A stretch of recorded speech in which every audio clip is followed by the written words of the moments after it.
দখলে রয়েছে পুরসভা। যদিও সোমবার এই দৃশ্য দেখে তা কার্যত বোঝার উপায় ছিল না। পুরসভার দেওয়াল জুড়ে শুভেন্দু অধিকারীর ফ্লেক্স, কর্মীদের কপালে গেরুয়া তিলক, ফুল মালায় অভ্যর্থনা জানানো হলো শুভেন্দু অধিকারীর ভাই ও বিজেপি সাংসদ সৌমেন্দু অধিকারীকে। সরকার বদলের পর সোমবার এমনই ছবি ধরা পড়ল শুভেন্দু অধিকারীর গড় পূর্ব মেদিনীপুরের কাঁথিতে।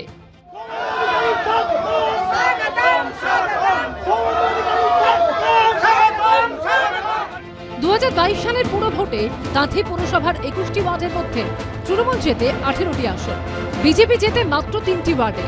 2024 লোকসভা ভোটের পর তৃণমূলের এক কাউন্সিলর বিজেপিতে যোগ দেয়।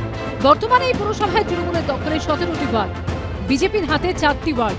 বিজেপির দাবি, বিধানসভা ভোটে ফল বেরোনোর পর অধিকাংশ তৃণমূল কাউন্সিলরই পদত্যাগ করেছেন। এখানে যারা ছিলেন পৌরসভার কাউন্সিলররা চোর, সমস্ত ট্যাক্স 100 গুণ বাড়িয়েছে। আমার 3 জন সংখ্যায় কম, 3 জন কাউন্সিলর লিখিতভাবে দিয়েছিলাম। 3 জন কাউন্সিলরকে বাদ দিয়ে আলাদা গোপন মিটিং করতো। সমস্ত কাউন্সিলররা রিজাইন দিয়ে ছেড়ে পালিয়ে গেছে, অনেকে খুঁজে পাওয়া যাচ্ছে না। বিজেপির অভিযোগ, পুর প্রধান ও তৃণমূল কাউন্সিলররা পুরসভায় না আসায় বিঘ্নিত হচ্ছে পুর পরিষেবা। সোমবার পুরসভার আধিকারিকদের সঙ্গে বৈঠক করেন কাঁথির বিজেপি সাংসদ। এখানকার নাগরিক পরিষেবা বিঘ্নিত হচ্ছে। নির্বাচনের আগে থেকে শুধু নয়,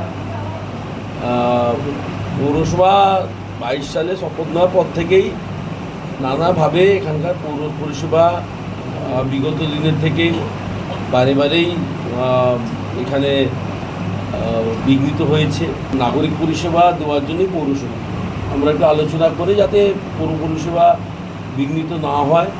কোন কাউন্সিলর পদত্যাগ করেছে নাকি, পদত্যাগের নিয়ম কি আছে, তার সিস্টেম কি আছে, সেগুলো আমি জানি না। পদত্যাগ কারা করেছে সেক্ষেত্রেও আমি ওয়াকিবহাল নই। আর এইভাবে পৌরসভার দখলও হয় কিনা সেটাও আমি জানি না। বিধানসভা ভোট মিটেছে, এবার পুরো ভোটের পালা। সেখানে কি হয় সেদিকেও নজর থাকবে রাজ্যবাসীর। ঋত্বিক প্রধানের রিপোর্ট, এবিপি আনন্দ, পূর্ব মেদিনীপুর।